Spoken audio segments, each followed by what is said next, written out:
अधिकांश लोग इस पृथ्वी पर पूरी जिंदगी धन पद प्रतिष्ठा की दौड़ में ही लगे रहते हैं। धन कमाना, पद कमाना, मान सम्मान कमाना, बड़े बड़े घर बना लेना और उसके बाद यही करते करते विदा हो जाते हैं। उनका जीवन और पशु का जीवन दोनों में कोई अंतर नहीं। एक असाधारण योनि, मनुष्य की योनि प्राप्त करने के बाद भी अगर पशु जैसा जीवन जीते हम चले जाएं, इसका अर्थ है हमने इस अनमोल जीवन को व्यर्थ ही गंवा दिया। और ऐसे व्यक्ति को हम नासमझ की संज्ञा ही देंगे। ऐसे व्यक्ति पर आपको हंसी आएगी जिसके पास सारे संसाधन उपलब्ध हों परम आनंद में जीने के, और वो आदमी अगर नरक में जीता चला जाए तो उसको क्या कहेंगे? उसको हम कहेंगे नासमझ, उसको हम कहेंगे मूढ़, उसको हम कहेंगे पागल। और यही कारण रहा है कि पृथ्वी के सारे संबुद्ध पुरुषों ने चीख चीख कर कहा, एक एक की संभावना है परम आनंद की अवस्था में जीने की, और उनके प्राणों में एक ही पीड़ा रही कि तुम अशांति, तनाव, उपद्रव और नरक का जीवन जीते चले जाते हो। करुणा बस, अतिशय प्रेम बस उन्होंने तरह तरह के कष्ट सहे और तुम्हें जगाने के लिए उन्होंने पूरी जिंदगी दांव पर लगा दी अपनी। लेकिन इतनी बेहोशी में मनुष्य जीता चला जाता है कि वो आँख खोलने को तैयार नहीं, वो जागने को तैयार नहीं, वो होशपूर्ण होने को तैयार नहीं।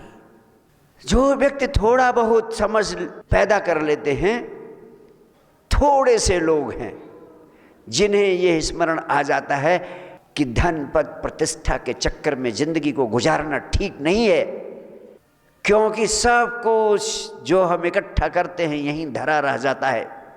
सब यहीं धरा रह जाएगा जब लात चलेगा बंजारा, सब यहीं छूट जाएगा।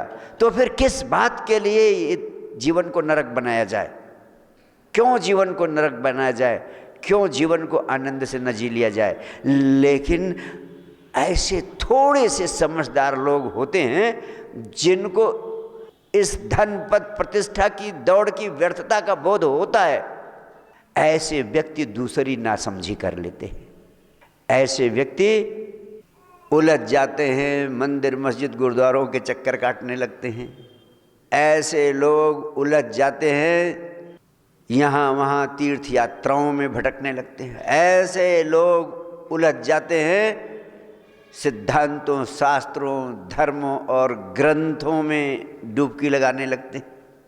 धन पद प्रतिष्ठा की दौड़ बाहर के संसार की दौड़ थी, अब वो दूसरी दौड़ में लगते हैं, परमात्मा को पाने की दौड़।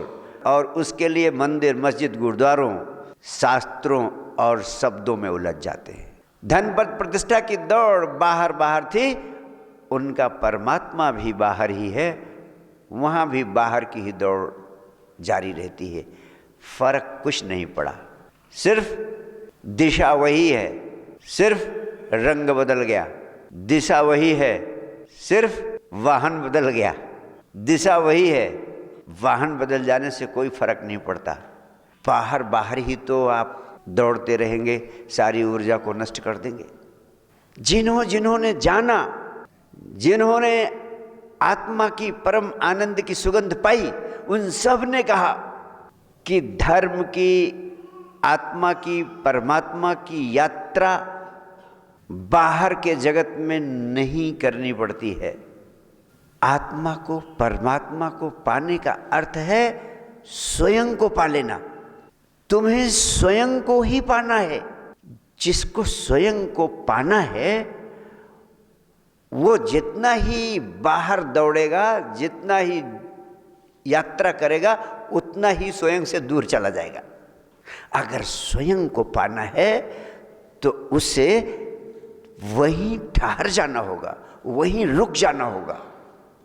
अगर वो ठहर जाएगा तभी उसकी संभावना है कि वो स्वयं को जान पाएगा, स्वयं को पा सकेगा, अन्यथा पा नहीं सकेगा। इसलिए अध्यात्म का विज्ञान स्वयं को पाने की दिशा में केंद्रित होता है, और स्वयं को पाने के लिए कहीं दौड़ना नहीं है, कहीं जाना नहीं है, कहीं भागना नहीं है, सिर्फ ठहर जाना है और वहीं ठहर जाना है जहां तुम हो, और अगला कदम तुम्हें अपने भीतर की तरफ अपनी ऊर्जा को ले जाना है। There is no other way, the only way is towards the inside. कोई दूसरा रास्ता नहीं, एक ही रास्ता है जिससे तुम अपने भीतर जा सको। और अपने भीतर जाने के लिए तुम्हें पहली बात ठहर जाना होगा, और दूसरी बात अपनी ऊर्जा को अपने भीतर ही संग्रहित करना होगा।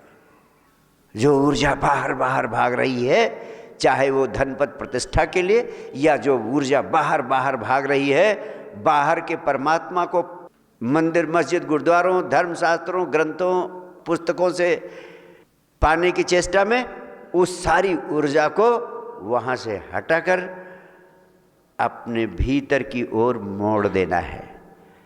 तभी जो ऊर्जा बाहर जा रही है बाहर जाने से रुकेगी, भीतर की ओर आएगी और भीतर संग्रहित होगी।